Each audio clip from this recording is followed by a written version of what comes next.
కవిత గారి పైన ఇప్పటివరకు మనం చాలా వరకు వీడియోలు చేయలేదు.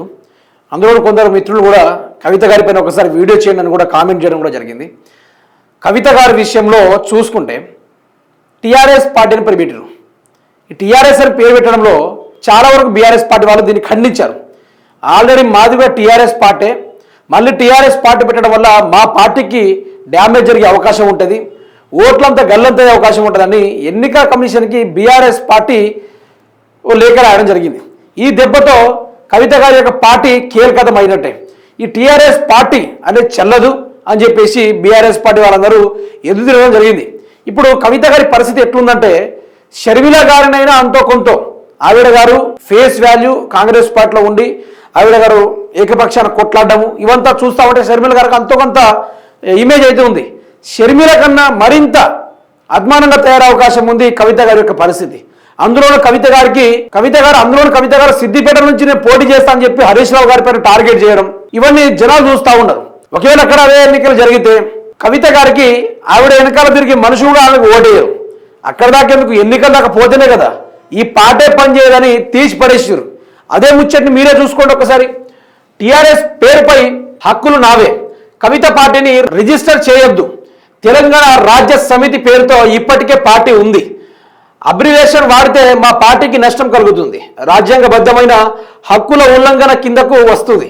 కవిత కొత్త ప్రతిపాదనపై ఈసీకి తుపాకుల బలవంగం లేక కవిత పేరుతో వస్తున్న కొత్త రాజకీయ పార్టీ టీఆర్ఎస్ తెలంగాణ రాష్ట్ర సేన రిజిస్ట్రేషన్పై తెలంగాణ రాజ్య సమితి అధ్యక్షుడు తుపాకుల బలరంగం తీవ్ర అభ్యంతరం వ్యక్తం చేశారు. ఈ మేరకు ఆయన తెలంగాణ రాష్ట్ర ఎన్నికల సంఘానికి ఘాటుగా ఒక లేఖ రాశారు. తన అభ్యంతర పిటిషన్లో తెలంగాణ రాష్ట్ర సేన అనే పేరుతో ఒకవేళ ఏదైనా, ఇక మీకు చెప్పాలి, ఏదైతే తెలంగాణ రాష్ట్ర సేన పార్టీ ఏదైతే ఉందో పావలకు కూడా పనికిరాని పార్టీ అని తేల్చి చెప్పేసిరు. ఇది దేనికి కూడా పనికిరాదు. ఆల్రెడీ టీఆర్ఎస్ తెలంగాణ రాష్ట్ర సమితి అనే రిజిస్ట్రేషన్ అయ్యి ఉంది. మళ్ళీ టీఆర్ఎస్ అనే రిజిస్ట్రేషన్ అవ్వడం వల్ల రాబోయే రోజుల్లో ఓటర్దారులు కన్ఫ్యూజ్ అవుతారు.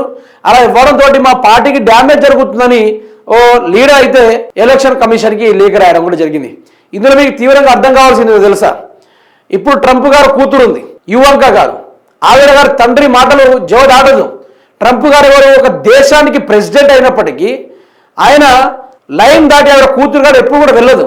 కానీ కేసీఆర్ గారి కూతురిలా బయటికి వచ్చి నాకు నా తల్లిదండ్రులు అన్యాయం చేస్తున్నారని చెప్పి ఆవిడ గారు బయటికి వచ్చి మరి పార్టీ పెట్టి ఇవన్నీ చేయడం వెనకాల రేవంత్ రెడ్డి హ్యాండ్ అనేది పెద్దగానే ఉంది, చాలా పెద్దగా ఉంది. ఈ కవిత గారి గురించి పెద్దగా మాట్లాడుకోవాల్సిన అవసరం కూడా లేదు. ఆవిడ గారు తెలంగాణ ఉద్యమకారుల గురించి, తెలంగాణ సాధించిన నాయకుల గురించి చాలా చులకనగా చేసి మాట్లాడడం, సొంత తండ్రిని లెక్క చేయని మహిళ బయటికి వచ్చి మీ అందరికీ నేను అమ్మ అవుతా అంటే వెళ్ళి లలిత అవుతారా, లేకుంటే జయలలిత లెక్క తయారయ్యామనుకుంటున్నారా? మీరు చూసుకోవచ్చు కొన్ని కటౌట్లు కూడా, మేడం గారు సేమ్ జయలలిత లెక్క పోజులు ఇవ్వడము, జయలలిత లెక్కనే ఆవిడ గారు మాట్లాడము, నేను మీ అందరికి అమ్మనైతా. జయలలిత చరిత్ర తెలుసా మేడం గారికి?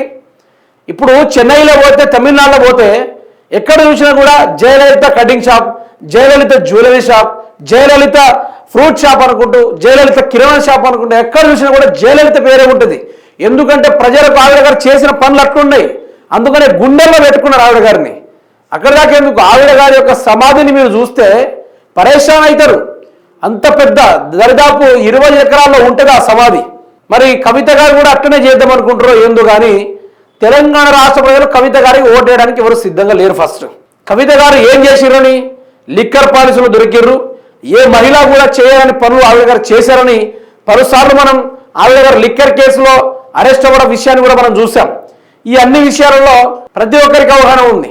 కవితకి ఓటేస్తారా ఓటేయరా అంటే డిపాజిట్ కూడా దక్కదు, సున్నా కూడా దక్కదు. ఈవిడ గారు ఏదైతే కేసీఆర్ గారు విడుతూ ఉన్నారో, ఆంధ్రోళన విడితేనే, ఆంధ్ర ఎమ్మెల్యేలు ఆంధ్ర మంత్రులు విడుతుంటేనే మన వాళ్ళ కౌంటర్ ఇచ్చుడు, రీకౌంటర్ ఇచ్చుడు, వాళ్ళని ధమ్కీలు ఇచ్చడం అని చేస్తూ ఉంటాం. మరి సొంత బిడ్డ అయినా ఇదే విధంగా తండ్రికి వ్యతిరేకంగా తిరిగితే రాష్ట్ర ప్రజలు ఎవరు ఓర్చుకోరు. ఎవరు మీరు తిడుతూ ఉంటే చూసుకుంటూ ఊరుకోరు, బాజాప్తుగా మీ మీద కూడా తిరగబడతారు. ప్రజలు అవసరమైతే మీకు డిపాజిట్ కాదు కదా, మీరు జోకర్ అవుతారు తెలంగాణ రాష్ట్రంలో. ఇది మీరు ఒకటి యాద పెట్టుకోవాలి.